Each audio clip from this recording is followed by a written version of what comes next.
what some area motorcyclists are doing to put a smile on the face of a very sick little girl.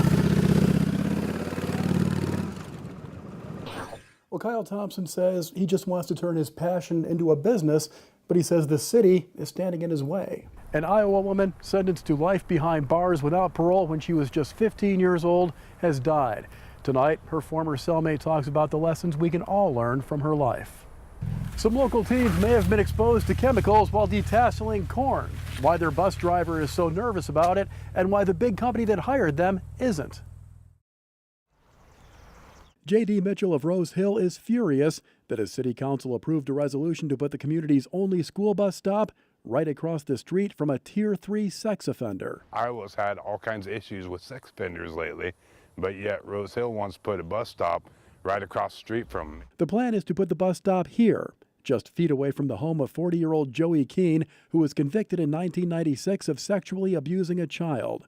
Rose Hill's mayor says he understands why some parents could be upset by the idea of having their kids wait for the school bus right across the street from a convicted pedophile.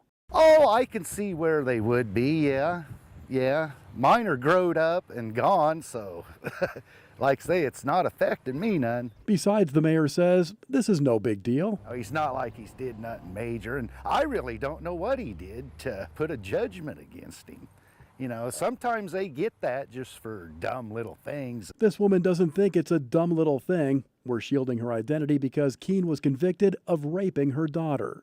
Oh, it's hard knowing what he did. He victimized a 2-year-old little girl. I was horrified. I couldn't believe that he had done that to a little girl. And I know if he ever had a chance again, he'd do it. I know he would. About 15 minutes after we interviewed the mayor, he came back to us and said that he misunderstood the resolution that he voted on and that it has nothing at all to do with a school bus, even though it clearly says school bus on the resolution. The mayor says that's just in case Keene ever moves away, they can put a school bus there if they want to.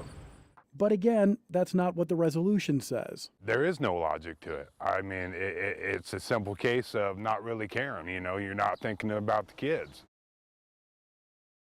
Beer cans marked the spot where 25-year-old Leighton Fitz died after he was shot by police. Officers say he came out this door with a gun in one hand, so they were forced to shoot him. Take a look at the cell phone video. It shows state troopers and Iowa Falls police opening fire on Fitz back on April 17th, killing him. Police say Fitz never fired a shot at them, but take a closer look at this video again.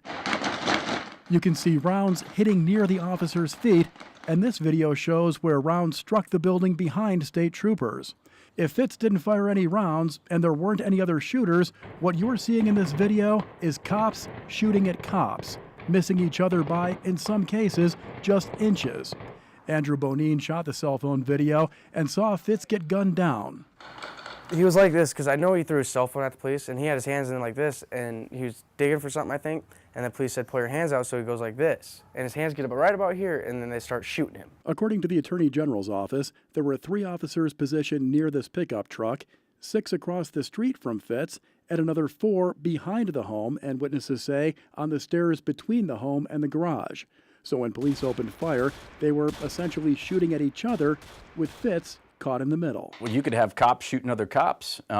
So in that case, you know, I saw a couple rounds that were near hits. So I mean, they're lucky. They're lucky to be alive. Fox says when state police noticed other officers coming up the stairs, they should have spread out so there was no chance of officers hitting officers. That's what your main goal is safety. You have to know your target and what is beyond it. If you don't, it all goes out the window. Fox says the number of shots fired by police is also disturbing. He's guessing 40 to 50 rounds. Now, when we slow down this video, you can see Fitz is hit and falls to the ground. But police continue firing a full 6 seconds after Fitz is down. Family members tell us Fitz was struck 17 times. After they shot him, the cops were running around. I mean, they were high-fiving each other, hugging each other, congratulating. It was like a party. Bradley Mayland is Fitz's stepbrother. He has the keychain that Fitz had in his pocket when he was shot. It has at least 3 bullet holes in it. He was on the ground when they were still shooting on him. That doesn't make sense to me. He's on the ground. Why are you still firing? This ain't a video game. You know, they can just hey, we can unload all our weapons on this. We finally get a situation to unload all of our weapons. It just doesn't make sense that, why does it have to be my brother that's laying there on the cold concrete? Aaron Brilbeck has the exclusive interview first on 13.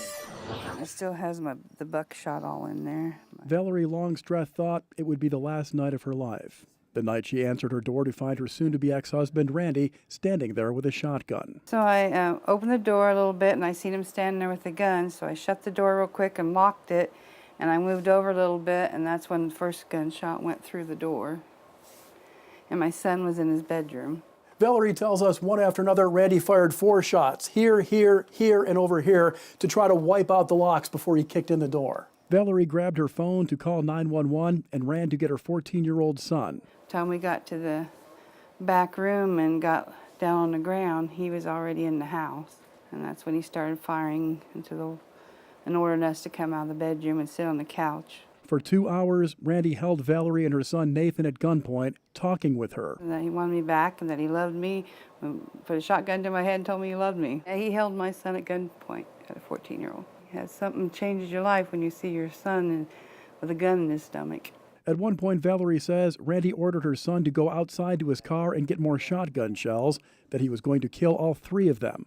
Nathan stepped outside and was grabbed by police. And then he wanted me to open the back sliding black door and shut the lights off so he could see if any cops showed up, he was going to blow away whoever came up on the patio. A few minutes later, Valerie saw her chance to escape. Told me to go get him something to drink, and when I went to the back into the kitchen to get him something to drink, that's when I slipped out the back door. For the next 4 hours, police negotiators talked with Randy, eventually getting him to give up. Trying to get him to understand that, you just need to turn himself in, put the firearms down, and come out. Valerie doesn't think this is over. She says she knows one day Randy will be out of prison. Sitting there on the couch, he says, if I go to the loony bin or the jail when I get out, I'll come back and finish it.